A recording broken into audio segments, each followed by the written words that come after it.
We want to schedule a duplicate of this template we've created. What we're going to do programmatically is do this. We're going to duplicate this, and then we're going to rename it to whatever date it is today. So how do we do that programmatically? Let's go up to extensions app script. We'll create a function, duplicate template. The sheet we want to duplicate is going to be spreadsheet app.getActive spreadsheet by name. We're going to call it attendance. How do we duplicate it?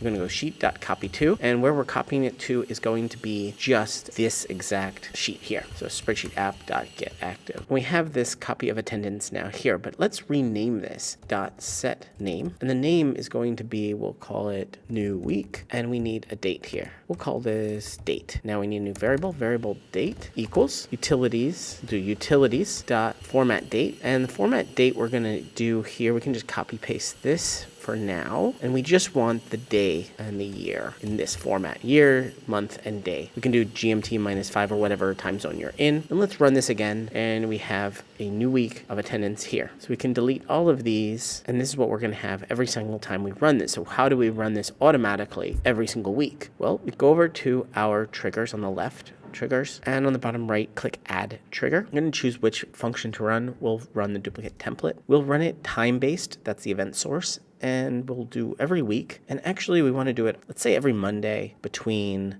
3 and 4 a.m. before the week needs to start. We'll save, and now we have this trigger that will run every single time. We'll only be doing this once a week, so this kind of date will work. If we want to create it with some kind of timestamp, we can, and we can take exactly this code and add to it variable timestamp, or at least edit it. Here it is. Just take new date, GMT -5, and we'll just take this hour and minute and seconds, and we can get rid of this Z here, and this will give us a timestamp as well. We can also add a space if we want, and run this again. And the error you may get is that it has the same name or it's already there. But here we have the time as well, so we can run this the same day multiple times during the day if we have a different timestamp.